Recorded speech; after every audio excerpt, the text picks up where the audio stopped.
जी, मैं काफ़ी हद तक शम्मी जी के साथ सहमत हूँ। बदलाव की लहर पिछले कुछ दिनों में और मज़बूत हो गई है। जो हमें कुछ 2 हफ़्ते पहले लग रहा था कि शायद दूसरी पार्टियाँ अपना कुछ तिगड़म लगाएँगी, जो कि लगा जी, रही हैं ऐसी जी, और जो हमें ये भी लग रहा था कि चरणजीत चन्नी का जब से कांग्रेस पार्टी उनके सिर के ऊपर हाथ रख दिया कि यही हमारे सीएम कैंडिडेट हैं, तो ऐसा लग रहा था कि काफ़ी दलित वोट को वो खींचेंगे, जो जी, बेशक ज़रूर खींचेंगे, लेकिन आम आदमी पार्टी के साथ जो दलित लगे हुए हैं इस उम्मीद में कि हमारी स्कूल की व्यवस्था अच्छी करेंगे, हेल्थ की करेंगे और दिल्ली मॉडल की तरफ देख के जो प्रभावित हुए हैं जी, मेनली दलित हैं, वो मुझे लगता है काफ़ी हद तक अभी भी ऐसे अभी नज़र आ रहा है कि वो आम आदमी पार्टी के साथ ही हैं। बहुत कम परसेंटेज है जो चरणजीत चन्नी के बहाव में आके जो क्रेज़ ज़रूर है कि हम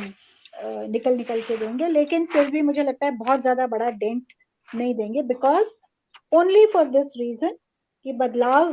की जो एक सेंटिमेंट है, एक चाह है, वो बहुत स्ट्रॉन्ग है और लोगों को ये पता है कि बदलाव अगर हम चाहते हैं तो हमें आम आदमी पार्टी को ट्राई करना है। शायद वो कुछ नया करके दिखा दे। चरणजीत चन्नी की तरफ वो बदलाव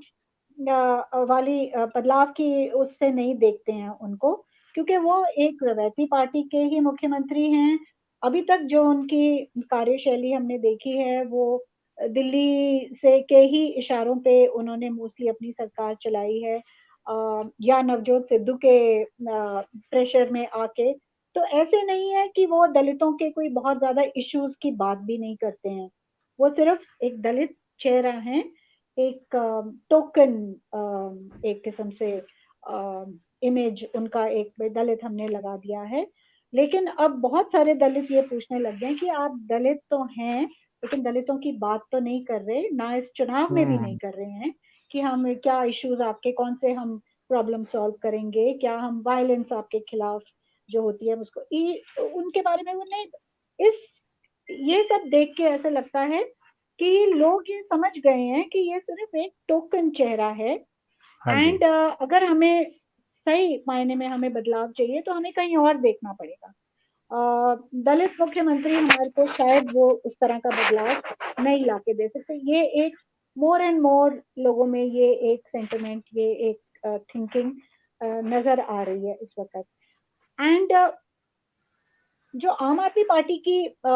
या मैं 1 मिनट के लिए पहले थोड़ा भाजपा के बारे में कह दूँ क्योंकि अभी जी, थोड़े दिन ज़रूर, पहले जी, भी ज़रूर, जब जब जी, डिस्कशन ज़रूर। हुई थी तो हमारे में यही चर्चा हो रही थी कि भारतीय जनता पार्टी जीतने की स्थिति में तो नहीं है, लेकिन किस तरह का रोल और वो अभी हमें थोड़ा-थोड़ा साफ भी हो रहा है कि जैसे जी, डेरों का साथ लेने की जी, कोशिश है भाजपा की, कि डेरों की सहायता से हम वोट को इन्फ्लुएंस करें। जी, एक तो वो है, शहरी वोट की तरफ भी उनका इशारा है जो कि उनके हिंदू स्पेशली जो हैं ही उनके साथ। लेकिन आपने देखा होगा प्राइम मिनिस्टर नरेंद्र मोदी ने ये कहा है या आई थिंक अमित शाह ने ये कहा है